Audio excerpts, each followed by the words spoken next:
हरे कृष्णा। आज हम श्रीमद् भागवतम प्रथम स्कंद की भूमिका का चौथा भाग पढ़ेंगे।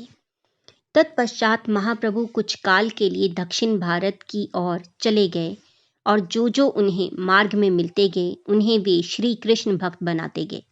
ऐसे भक्तों ने कई अन्य व्यक्तियों को भी भक्ति संप्रदाय में या भागवत धर्म में सम्मिलित कर लिया।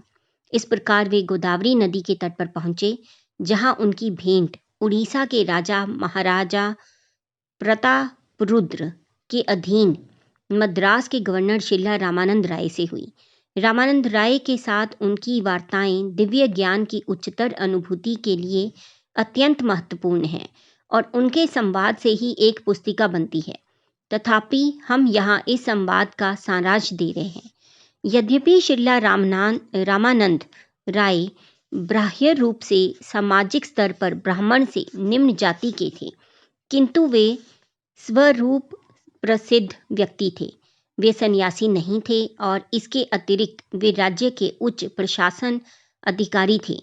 फिर भी श्री चैतन्य महाप्रभु ने उनमें दिव्य ज्ञान की उच्च कोटि की अनुभूति होने के कारण उन्हें मुक्तात्मा के रूप में स्वीकार किया। इसी प्रकार महाप्रभु ने शिला हरिदास ठाकुर को एक निष्ठापूर्ण भक्त के रूप में स्वीकार किया, जो मुसलमान परिवार से आते थे। इसके अतिरिक्त महाप्रभु के अन्य अनेक महान भक्त हुए हैं, जो विभिन्न संप्रदायों तथा जातियों से थे। महाप्रभु की एकमात्र कसौटी होती थी किसी व्यक्ति विशेष की भक्तिमय सेवा का स्तर।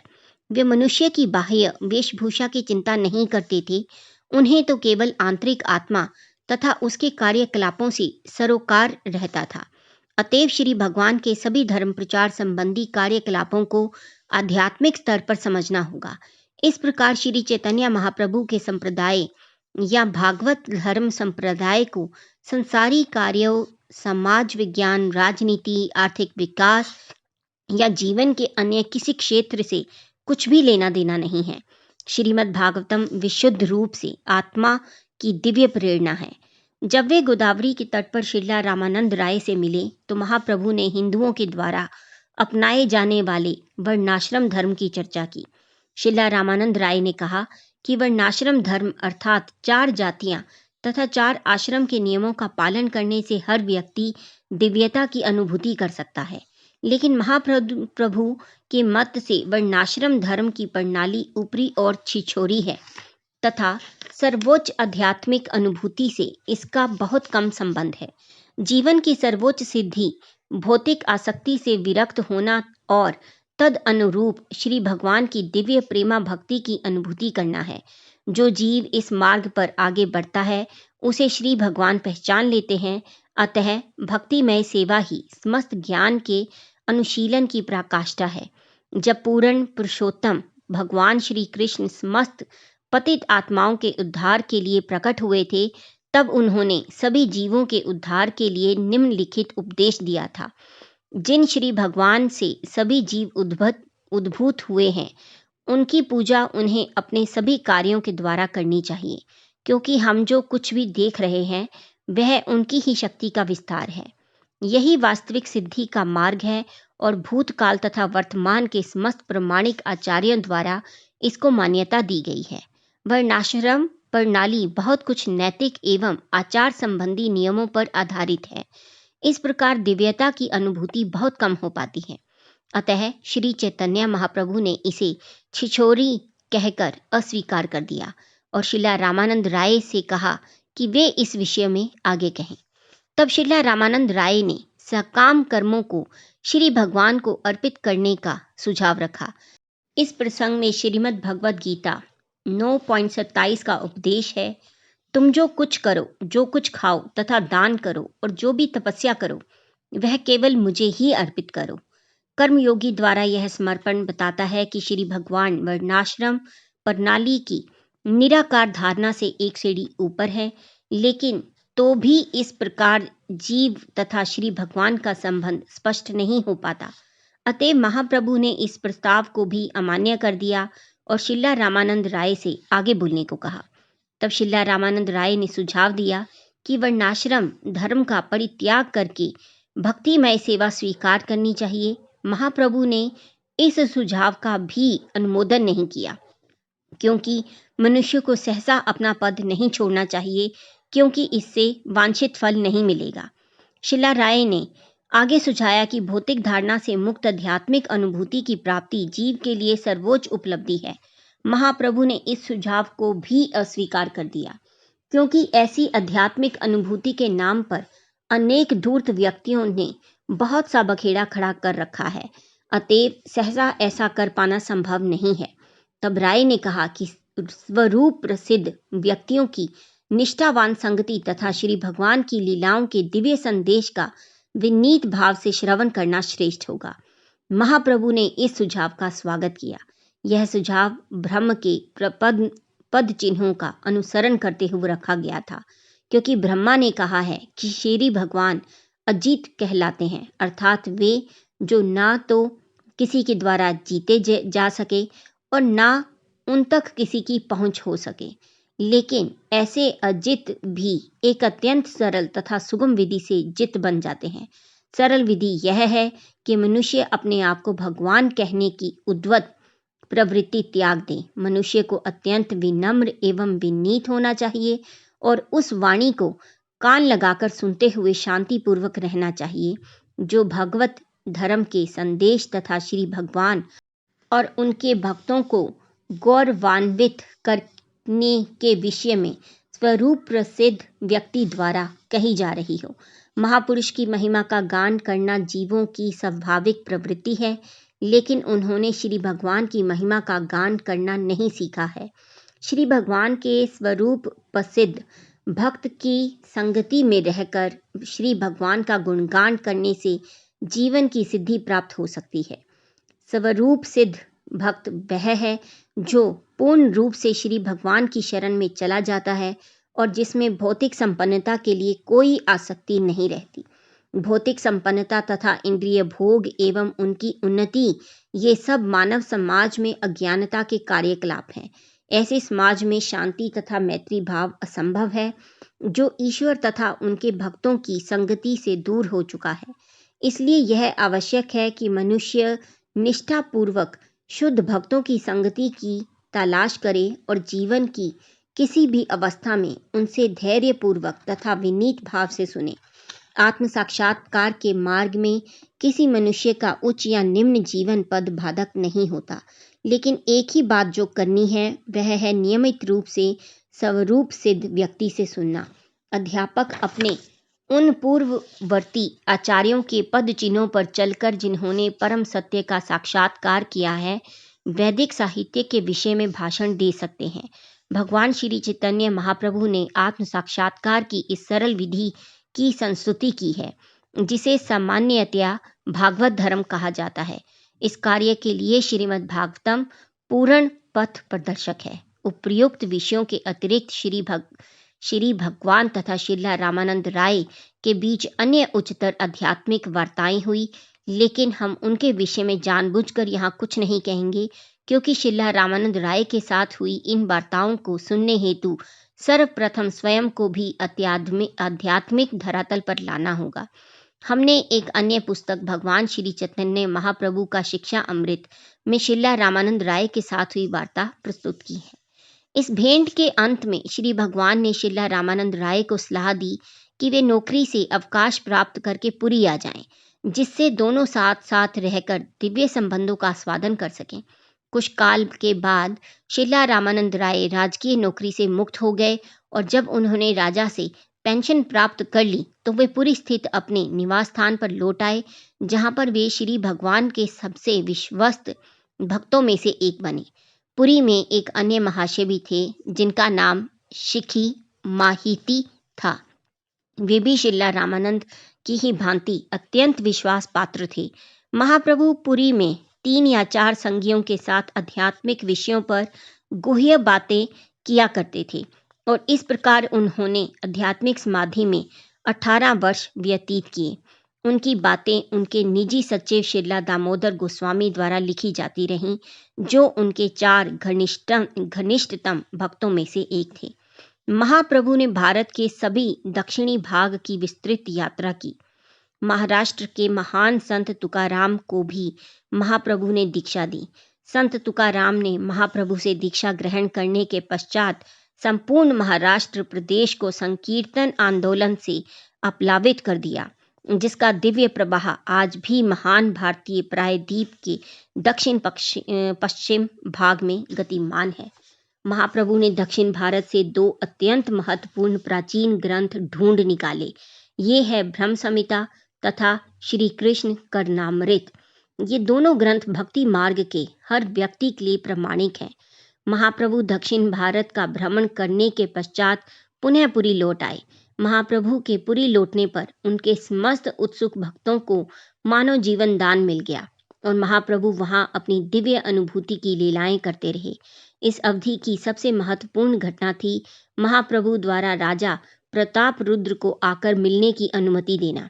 राजा प्रताप रुद्र श्री भगवान के महान भक्त थे। वे अपनी गणना श्री भगवान के उन भक्तों में करते थे जिनका काम मंदिर की साफ सफाई करना था। राजा का यह विनयशील स्वभाव श्री चैतन्य महाप्रभु को बहुत भा गया। राजा ने भट्टाचार्य तथा राय दोनों से अनुरोध किया कि वे महाप्रभु से उनकी भेंट कराने की व्यवस्था करें, लेकिन जब उनके 2 सर्वोच्च भक्त शिरला सार्वभौम भट्टाचार्य तथा शिरला रामानंद राय ने उनकी सिफारिश की तो उन्होंने इस अनुरोध को सीधे अस्वीकार कर दिया। महाप्रभु का कहना था कि सन्यासी के लिए सांसारिक अर्थप्रिय पुरुषों तथा स्त्रियों के घनिष्ठ संपर्क में आना खतरनाक है। महाप्रभु एक आदर्श सन्यासी थे। कोई भी स्त्री उन्हें नमस्कार करने हेतु भी उनके पास नहीं जा सकती थी। स्त्रियों को महाप्रभु के आसन से बहुत दूर स्थान दिया जाता था। आदर्श शिक्षक तथा आचार्य के रूप में वे सन्यासी के दैनिक कर्म के प्रति अत्यंत कठोर थे। दिव्य अवतार होने के अतिरिक्त महाप्रभु मनुष्य के रूप में आदर्श चरित्र वाले थे। अन्य व्यक्तियों के प्रति भी उनका आचरण संदेह से परे होता था। आचार्य के रूप में वे अपने आचरण में वज्र से भी कठोर और गुलाब से भी मृदु थे। उनके पार्षदों में से एक छोटे हरिदास ने एक युवती पर कुदृष्टि से देखने की भारी भूल की। परमात्मा होने के कारण महाप्रभु छोटे हरिदास के मन की काम वासना को ताड़ गए। उन्होंने तुरंत ही उन्हें अपनी संगति से निकाल दिया और फिर कभी नहीं स्वीकार किया। यद्यपि शिरला हरिदास की इस भूल को क्षमा करने हेतु महाप्रभु से याचना की गई, अंत में छोटे हरिदास ने महाप्रभु से साथ छूटने के कारण आत्महत्या कर ली और इस आत्महत्या का समाचार महाप्रभु को सुनाया गया। उस समय श्री महाप्रभु उसका अपराध नहीं भूले थे और उन्होंने यही कहा कि उसे उचित दंड मिला है। संन्यास तथा अनुशासन के सिद्धांतों से महाप्रभु समझौता करना नहीं जानते थे। अतः यह जानते हुए भी कि राजा एक महान भक्त है, उन्होंने राजा से भेंट करने से मना कर दिया, केवल इसलिए कि राजा धन संपत्ति से संबंधित थे। इस उदाहरण द्वारा महाप्रभु एक अध्यात्मवादी के लिए समुचित आचरण पर बल देना चाहते थे। एक अध्यात्मवादी को स्त्रियों तथा धन से कोई सरोकार नहीं होना चाहिए। उसे सदैव ही ऐसे घनिष्ठ संबंधों से बचना चाहिए। फिर भी भक्तों की सुनीतियों के द्वारा राजा को महाप्रभु की कृपा प्राप्त हो सकी। इसका अर्थ यह हुआ कि श्री भगवान का प्यारा भक्त कनिष्ठ नव जिज्ञासु के प्रति श्री भगवान की अपेक्षा अधिक उदार होता है। अतएव शुद्ध भक्त कभी भी अन्य शुद्ध भक्त के चरणों पर कोई अपराध नहीं करते। श्री भगवान के चरण कमलों के प्रति किया गया अपराध कभी कभी दयालु श्री भगवान के द्वारा क्षमा कर दिया जाता है, लेकिन भक्त के चरणों में किया गया अपराध उस व्यक्ति के लिए अत्यंत घातक सिद्ध होता है जो भक्ति के मार्ग पर वास्तव में अग्रसर होना चाहता है। जब तक महाप्रभु पुरी में रहे, उनके हजारों भक्त भगवान श्री जगन्नाथ की रथ यात्रा के समय उनका दर्शन करने आते थे। रथ यात्रा के समय गुंडीचा मंदिर की सफाई स्वयं महाप्रभु के निरीक्षण में होती, क्योंकि यह एक महत्वपूर्ण कार्य होता था। पुरी में महाप्रभु का सामूहिक संकीर्तन आंदोलन जन समूह के लिए अद्वितीय प्रदर्शन होता। जनता के मन को आध्यात्मिक अनुभूति की ओर मोड़ने का यही तरीका था। महाप्रभु ने इस सामूहिक संकीर्तन प्रणाली का प्रवर्तन किया। सभी देशों के नेतागण इस आध्यात्मिक आंदोलन का लाभ जनता में शांति तथा एक दूसरे के प्रति मैत्री भाव बनाए रखने हेतु उठा सकते हैं। अब तो संपूर्ण विश्व में वर्तमान मानव समाज की यही मांग है। कुछ काल के पश्चात महाप्रभु उत्तर भारत की यात्रा पर चल पड़े। और उन्होंने वृंदावन तथा निकटवर्ती स्थानों को देखने का निश्चय किया। जब वे झारखंड, मध्य भारत के जंगल से होकर गुजरे तो सारे जंगली पशु उनके संकीर्तन आंदोलन में सम्मिलित हो गए। सभी जंगली बाघ, हाथी, भालू तथा हिरन महाप्रभु के साथ हो लेते और महाप्रभु उनके साथ संकीर्तन करते। इससे उन्होंने सिद्ध कर दिया कि संकीर्तन आंदोलन के प्रसार से, भगवान नाम के महिमा गान तथा सामूहिक कीर्तन से जंगली पशु तक शांति और मैत्री से रह सकते हैं। तो मनुष्यों के विषय में क्या कहना ही क्या, क्योंकि वे सभ्य हैं। विश्व का कोई भी मनुष्य संकीर्तन आंदोलन में सम्मिलित होने से इनकार नहीं करेगा। ना ही महाप्रभु का संकीर्तन आंदोलन किसी जाति, नस्ल, रंग या योनि तक सीमित है। यहाँ उनके महान उद्देश्य का प्रत्यक्ष साक्ष्य है कि उन्होंने अपने इस महान आंदोलन में जंगली पशुओं तक को भाग लेने दिया। वृंदावन से लौटते हुए वे सर्वप्रथम प्रयाग आए, जहाँ वे श्रीला रूप गोस्वामी से मिले, जिनके साथ उनका छोटा भाई अनुपम भी था। उसके बाद वे वाराणसी पहुंचे। वे 2 मास तक श्रीला सनातन गोस्वामी को दिव्य विज्ञान की शिक्षा देते रहे। श्रीला सनातन गोस्वामी को दी गई शिक्षा अपने आप में एक लंबी कहानी है, अतः उसका पूरा वर्णन यहाँ संभव नहीं है। उसकी मुख्य बातें नीचे दी जा रही हैं। श्रीला सनातन गोस्वामी, जो पहले साकर मलिक नाम से जाने जाते थे, नवाब हुसैन शाह के शासनकाल में बंगाल सरकार के मंत्री पद पर थे। उन्होंने महाप्रभु के साथ रहने की इच्छा से नौकरी से अवकाश ग्रहण कर लिया। जब महाप्रभु वृंदावन से लौटकर वाराणसी पहुंचे तो वे श्री तपन मिश्र तथा श्री चंद्रशेखर के अतिथि बने और एक मराठी ब्राह्मण उनकी सेवा में था। उस समय वाराणसी की अगुवाई मायावादी संप्रदाय के एक महान सन्यासी श्रीपाद प्रकाशानंद सरस्वती कर रहे थे। जब महाप्रभु वाराणसी में थे तब उनके सामूहिक संकीर्तन आंदोलन के कारण जनता उनके प्रति अधिक आकृष्ट हो गई। वे जहां भी जाते, विशेष रूप से विश्वनाथ मंदिर में, तो हजारों तीर्थ यात्री उनके पीछे हो लेते। कुछ लोग उनके शारीरिक स्वरूप से आकर्षित थे, तो कुछ श्री भगवान की महिमा में गाए जाने वाले उनके सुरीले गीतों से। मायावादी सन्यासी अपने आप को नारायण कहते हैं। आज भी वाराणसी अनेक मायावादी सन्यासियों से भरी पड़ी है। जिन कुछ लोगों ने महाप्रभु को उनकी संकीर्तन मंडली के साथ देखा था, वे उन्हें सचमुच नारायण मानते थे। यह समाचार महान सन्यासी श्रीला प्रकाशानंद को भी मिला। भारतवर्ष में मायावाद तथा भागवत संप्रदाय में सदा से एक प्रकार की आध्यात्मिक होड़ लगी रहती है। अतः जब महाप्रभु का समाचार श्रीला प्रकाशानंद को मिला तो वे जान गए कि महाप्रभु वैष्णव सन्यासी हैं। अतएव जो लोग इस समाचार को लाए थे, उनके समक्ष उन्होंने महाप्रभु को कुछ महत्व नहीं दिया। उन्होंने महाप्रभु के कार्यकलापों की निंदा की, क्योंकि वे संकीर्तन आंदोलन का प्रचार कर रहे थे, जो इनके मत के अनुसार मात्र धार्मिक आवेश था।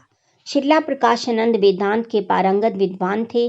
अतएव उन्होंने अपने अनुयायियों से कहा कि वे संकीर्तन के चक्कर में ना पड़कर वेदांत की ओर ध्यान दें। एक भक्त ब्राह्मण जो महाप्रभु का भक्त बन चुका था, उसको श्रीला प्रकाशानंद द्वारा की गई यह आलोचना अच्छी नहीं लगी। अतएव वह अपनी व्यथा प्रकट करने हेतु महाप्रभु के पास गया। उसने श्री भगवान को बताया कि जब उसने सन्यासी श्रीला प्रकाशानंद के समक्ष महाप्रभु का नाम लिया तो उसने महाप्रभु की तीव्र आलोचना की। यद्यपि उसने श्रीला प्रकाशानंद के मुख से कई बार श्री चैतन्य नाम उच्चरित होते सुना था, वह ब्राह्मण इसलिए चकित था कि सन्यासी प्रकाशानंद भगवान श्री कृष्ण शब्द का उच्चारण एक बार भी नहीं कर सका, यद्यपि उसने श्री चैतन्य नाम का उच्चारण कई बार किया। महाप्रभु ने हंसते हुए उस भक्त ब्राह्मण को बताया कि मायावादी भगवान श्री कृष्ण के पवित्र नाम का उच्चारण क्यों नहीं कर सकते। ये मायावादी भगवान श्री कृष्ण के चरण कमलों में अपराधी हैं। भले ही वे सदैव ब्रह्मा, आत्मा या चैतन्य आदि नामों का उच्चारण करें, और चूंकि वे भगवान श्री कृष्ण के चरण कमलों में अपराधी हैं, अतः वे वास्तव में भगवान श्री कृष्ण के पवित्र नाम का उच्चारण नहीं कर सकते। भगवान श्री कृष्ण का नाम तथा स्वयं भगवान श्री कृष्ण अभिन्न है। परम लोक में परम सत्य के नाम, रूप या व्यक्तित्व में कोई अंतर नहीं होता, क्योंकि परम लोक में हर वस्तु दिव्य आनंदमय होती है। भगवान श्री कृष्ण के लिए उनके शरीर तथा आत्मा में कोई अंतर नहीं होता। इस प्रकार वे उस जीव से भिन्न है जो अपने बाह्य शरीर से सदा भिन्न होता है। भगवान श्री कृष्ण की दिव्य स्थिति के कारण सामान्य व्यक्ति के लिए भगवान श्री कृष्ण, उनके पवित्र नाम तथा यश इत्यादि को वास्तविक रूप में जानना बहुत कठिन है। उनके नाम, यश, रूप, लीलाएं ये सभी एक ही दिव्य स्वरूप हैं और इन्हें भौतिक इंद्रियों के व्यायाम द्वारा नहीं जाना जा सकता।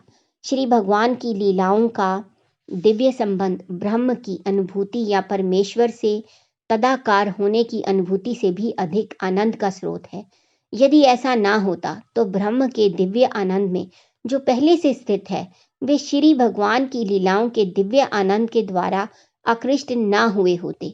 इसके बाद महाप्रभु के भक्तों ने एक बहुत ही बड़ी सभा का आयोजन किया, जिसमें सभी स्थानीय सन्यासियों को आमंत्रित किया गया और महाप्रभु तथा शिला प्रकाशानंद सरस्वती भी इसमें सम्मिलित थे।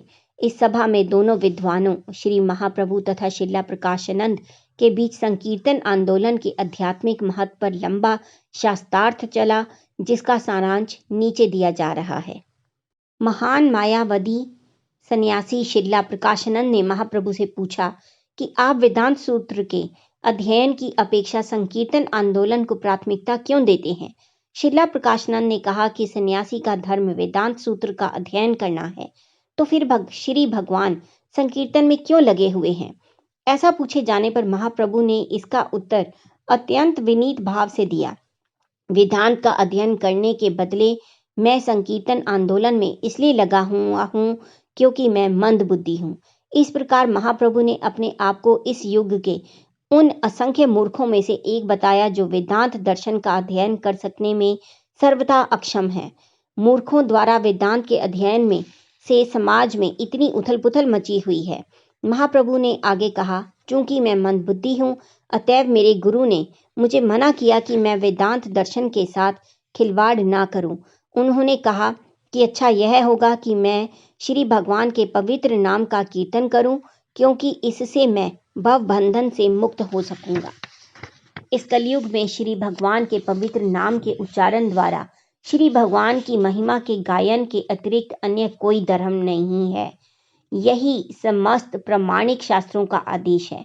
मेरे गुरु ने तो मुझे एक ही श्लोक जो बृहनारदीय पुराण का है बताया है, हरेर नाम हरेर नामेव केवलम कलौ नास्तेव नास्तेव नास्तेव गतिर अन्यथा।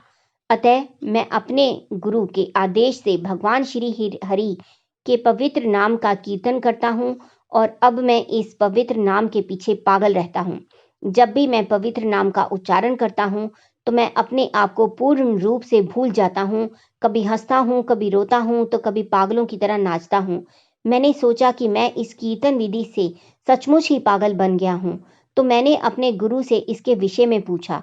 उन्होंने मुझे बताया कि यही पवित्र नाम के कीर्तन का वास्तविक प्रभाव है, जिससे दिव्य भाव उत्पन्न होता है जो अत्यंत दुर्लभ है। यह उस ईश प्रेम का लक्षण है जो जीवन का परम लक्ष्य है। ईश प्रेम मुक्ति से परे है, अतएव यह आत्म साक्षात्कार की 5वीं अवस्था कहलाती है और यह मुक्ति अवस्था से श्रेष्ठ है। भगवान श्री कृष्ण के पवित्र नाम के कीर्तन से मनुष्य को ईश प्रेम की अवस्था प्राप्त होती है और यह अच्छा हुआ कि सौभाग्यवश मुझे यह आशीर्वाद प्राप्त हो गया। महाप्रभु से यह कथन सुनकर मायावादी सन्यासी ने श्री भगवान से पूछा कि पवित्र नाम के कीर्तन के साथ साथ वेदांत का अध्ययन करने में कौन सी हानि है। शिला प्रकाशानंद सरस्वती यह अच्छी प्रकार जानते थे कि महाप्रभु पूर्व में निमाई पंडित के नाम से नवद्वीप के एक महान विद्वान के रूप में विख्यात थे। अतएव अपने आप को अल्पज्ञानी कहने के पीछे निश्चित रूप से उनका कोई हेतु था। सन्यासी से यह प्रश्न सुनकर महाप्रभु हंसे और बोले, प्रिय महाशय, यदि आप अन्यथा ना लें तो मैं आपके प्रश्न का उत्तर दूं। वहां पर उपस्थित सारे सन्यासी महाप्रभु के इस विमल आचरण से अत्यंत प्रमुदित हुए और वे सभी एक स्वर से बोले कि चाहे महाप्रभु जो कुछ भी उत्तर दें, उनसे वे बुरा नहीं मानेंगे। तब महाप्रभु इस प्रकार बोले, वेदांत सूत्र दिव्य शब्दों से अर्थात दिव्य परमेश्वर द्वारा उच्चरित ध्वनियों से युक्त है। अतएव वेदांत में त्रुटि, भ्रम, धोखा या अक्षमता जैसी मानवीय दुर्बलताएं नहीं हो सकती।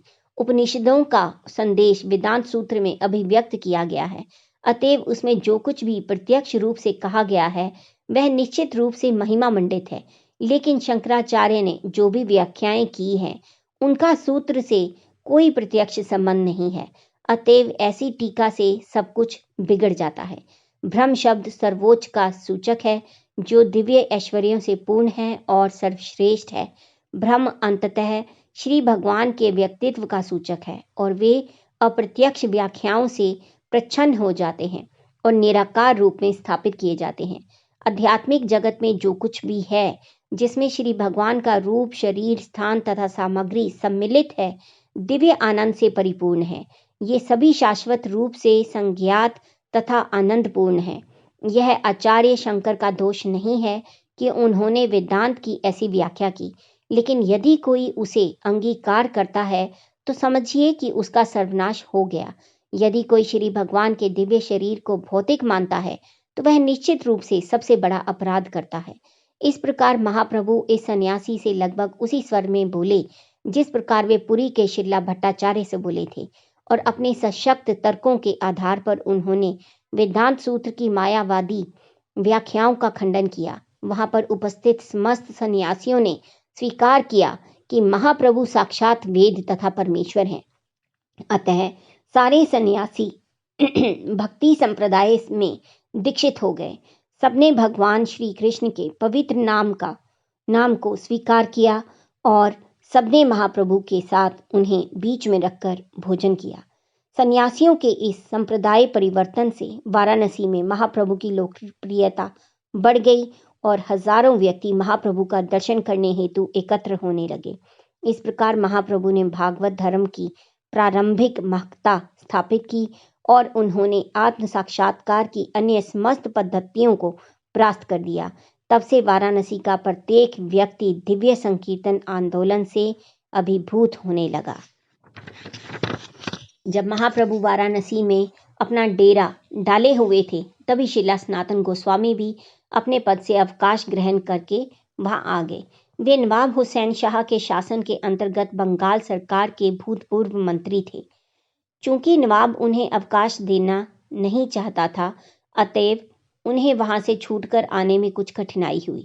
तो भी वे वाराणसी आए और श्री भगवान ने उन्हें भक्ति के सिद्धांतों की शिक्षा दी। उन्होंने उन्हें इन बातों की शिक्षा दी, जीव की स्वरूप स्थिति, भौतिक दशाओं में उसके बंधन के कारण, श्री भगवान से उसके सनातन संबंध, पूर्ण पुरुषोत्तम भगवान की दिव्य स्थिति, विभिन्न पूर्णाश अवतारों में उनका विस्तार, ब्रह्मांड के विभिन्न भागों पर उनका नियंत्रण, उनके दिव्य धाम की प्रकृति, भक्ति कार्य, उनके विकास की विभिन्न अवस्थाएं, आध्यात्मिक पूर्णता प्राप्त करने की क्रमिक अवस्थाओं के विधि विधान, विभिन्न युगों में विभिन्न अवतारों के लक्षण तथा शास्त्रों के अनुसार उनकी पहचान करना इत्यादि।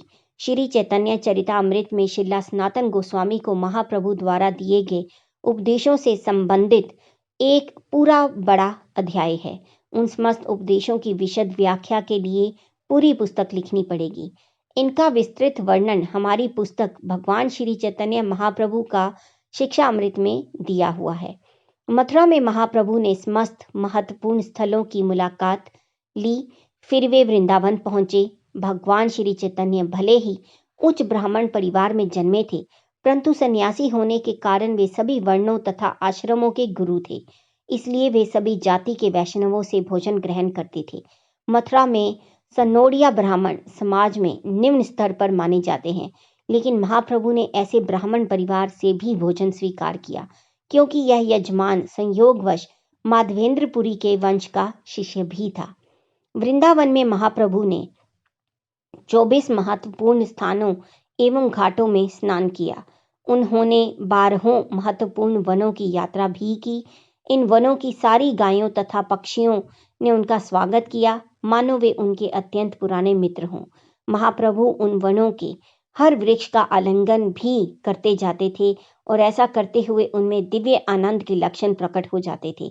कभी कभी वे मूर्छित भी हो जाते, किंतु भगवान श्री कृष्ण के पवित्र नाम का कीर्तन करने पर उन्हें पुनः चेत आ जाता। वृंदावन के वन के अंदर यात्रा के समय उनके शरीर में जो लक्षण दृष्टि गोचर हो रहे थे वे अद्वितीय तथा अवर्णनीय थे और हमने केवल उनकी रूपरेखा ही दी है।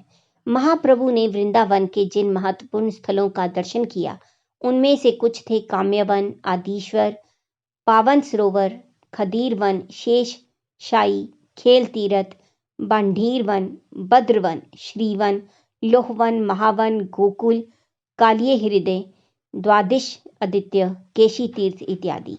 जब उन्होंने उस स्थान को देखा जहाँ रास नृत्य हुआ था तो वे तुरंत समाधिस्थ हो गए। जब तक वे वृंदावन में रहे उन्होंने अक्रूर घाट को अपना निवास स्थान बनाए रखा।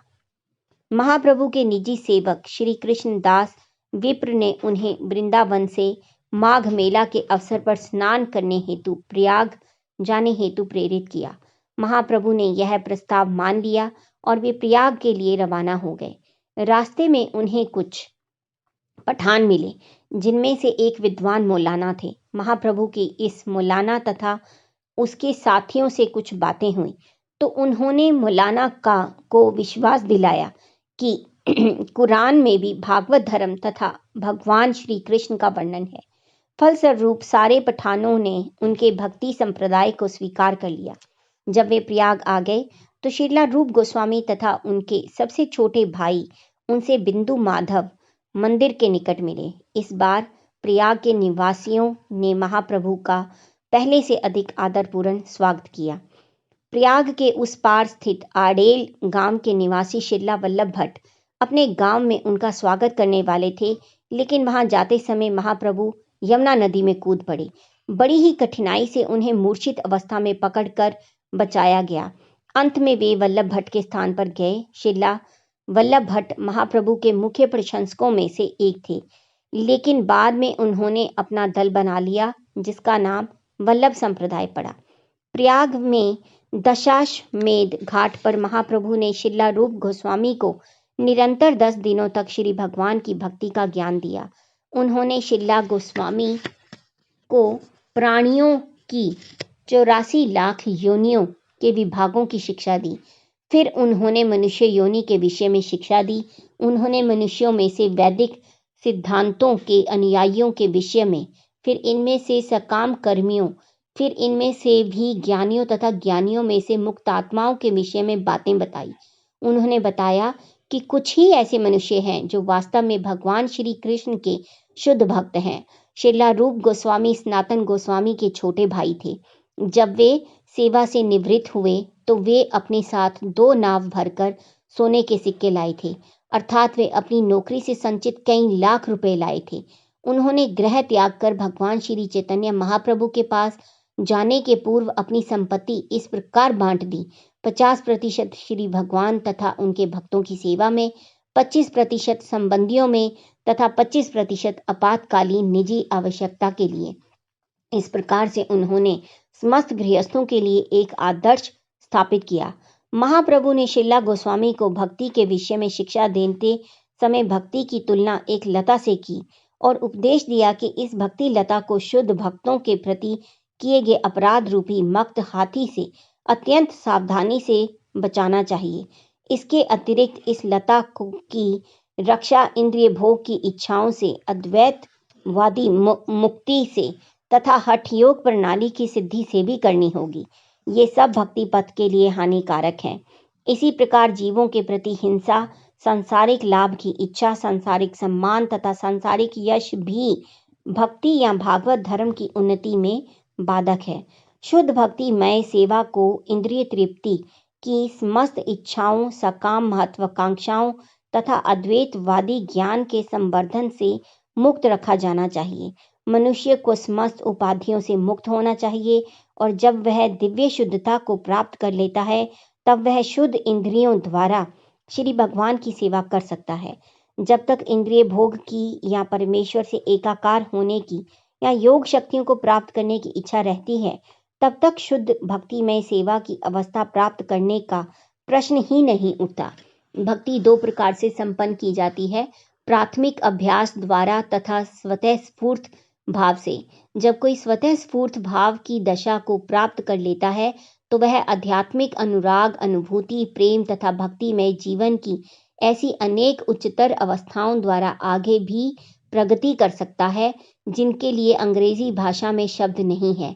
हमने भक्ति के विज्ञान को श्रीला रूप गोस्वामी कृत भक्ति रसा अमृत सिंधु के प्रमाण पर आधारित अपनी पुस्तक द नेक्टर ऑफ डिवोशन में बताने का प्रयत्न किया है।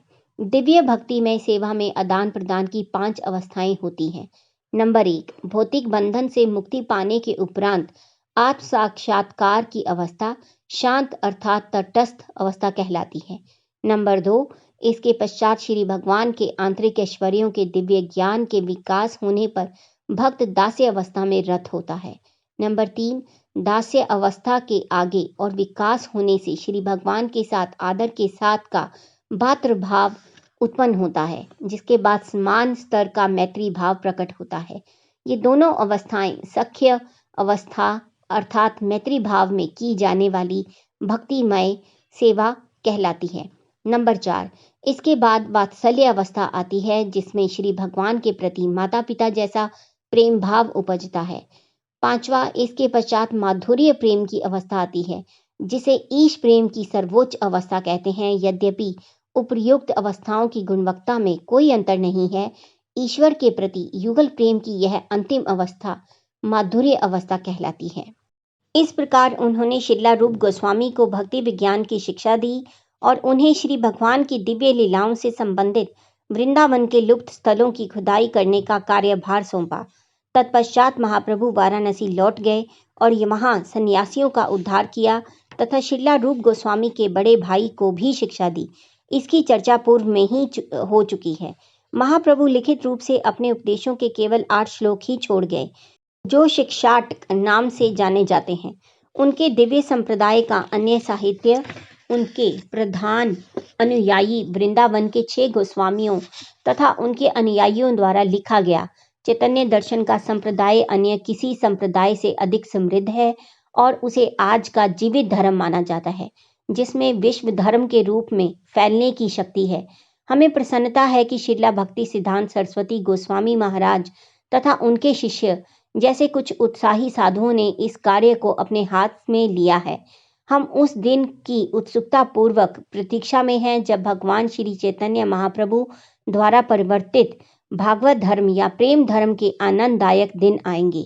महाप्रभु द्वारा लिखित 8 श्लोक इस प्रकार हैं। नंबर 1, श्री कृष्ण संकीर्तन की परम विजय हो, जो वर्षों से हृदय में संचित धूल का मार्जन करने वाला तथा बारंबार होने वाले जन्म मृत्यु रूप महादावाग्नि को बुझाने वाला है। यह संकीर्तन आंदोलन समस्त मानवता के लिए परम वरदान है, क्योंकि यह मंगल रूपी चंद्रिका का वितरण करता है। यह समस्त दिव्य ज्ञान रूपी विद्या का जीवन है। यह दिव्य आनंद के सागर की वृद्धि करने वाला है और जिसके लिए हम सदैव आतुर रहते हैं, उस अमृत का पूर्ण रूप से आस्वादन करने में हमें समर्थ बनाता है। नंबर 2, हे भगवान, एकमात्र आपका पवित्र नाम ही जीवों का सब प्रकार से कल्याण करने वाला है और इस प्रकार आपके श्री कृष्ण गोविंद जैसे हजारों और लाखों नाम हैं। आपने इन दिव्य नामों में अपनी समस्त दिव्य शक्तियां भर दी हैं। इन नामों का उच्चारण करने हेतु कोई निश्चित और कठोर नियम भी नहीं है। हे प्रभु, आपने अपनी कृपा के कारण अपने पावन नामों के कीर्तन द्वारा हमें अत्यंत सरलता से आपको प्राप्त करने में समर्थ बना दिया है, किंतु मैं इतना अभागा हूँ कि आपके इन नामों में मुझे थोड़ा भी अनुराग नहीं है। नंबर 3, व्यक्ति को पवित्र हरिनाम का कीर्तन विनम्र भाव से स्वयं को मार्ग में पड़े हुए तृण से भी तुच्छ मानकर करना चाहिए। मनुष्य को वृक्ष से भी अधिक सहनशील होना चाहिए तथा मिथ्या मान की भावना से रहित होकर दूसरों को आदर देने में तत्पर रहना चाहिए। ऐसी मानसिक अवस्था में मनुष्य श्री भगवान के पवित्र नाम का कीर्तन निरंतर कर सकता है। नंबर 4, हे सर्वसमर्थ जगदीश, मुझे धन एकत्र करने की कोई कामना नहीं है, ना ही मैं सुंदर स्त्रियों या अधिक से अधिक अनुयायियों का इच्छुक हूँ। मुझे तो केवल जन्म जन्मांतरों में आपकी अहेतुकी भक्ति ही चाहिए। नंबर 5, हे नंद तनुज भगवान श्री कृष्ण, मैं तो आपका सनातन सेवक हूँ, किंतु किसी न किसी कारण से मैं जन्म मृत्यु रूपी सागर में गिर पड़ा हूँ। कृपया इस भवसागर से मेरा उद्धार करके मुझे अपने चरण कमलों की धूलि का एक कण बना लीजिए। नंबर 6, हे प्रभु, आपके पवित्र नाम का कीर्तन करते हुए कब मेरे नेत्र अविरल प्रेमाश्रुओं की धारा से वशीभूत होंगे? कब आपके नाम उच्चारण करने मात्र से मेरा कंठ गदगद वाणी से रुद्र हो जाएगा और कब मेरा शरीर रोमांचित हो उठेगा? नंबर 7, हे गोविंद, आपके विरह में मुझे एक क्षण का समय 12 वर्षों से भी अधिक प्रतीत हो रहा है। नेत्रों से मूसलाधार वर्षा के समान निरंतर अश्रु प्रवाह हो रहा है तथा आपके विरह में मुझे संपूर्ण विश्व शून्य लग रहा है। नंबर 8, एकमात्र भगवान श्री कृष्ण के अतिरिक्त अन्य कोई मेरा प्राणनाथ नहीं है और वे मेरे लिए यथा अनुरूप बने ही रहेंगे, चाहे वे मेरा गाढ़ आलिंगन करें अथवा दर्शन ना देकर मेरा हृदय तोड़ दें। वे कुछ भी या सब कुछ करने में पूर्णतया स्वतंत्र है, क्योंकि बिना किसी शर्त के वे नित्य मेरे आराध्य प्राणेश्वर हैं। हरे कृष्णा। भूमिका यहीं पर ही समाप्त होती है। कल से हम अध्याय 1 मुनियों की जिज्ञासा का पठन शुरू करेंगे। हरि बोल।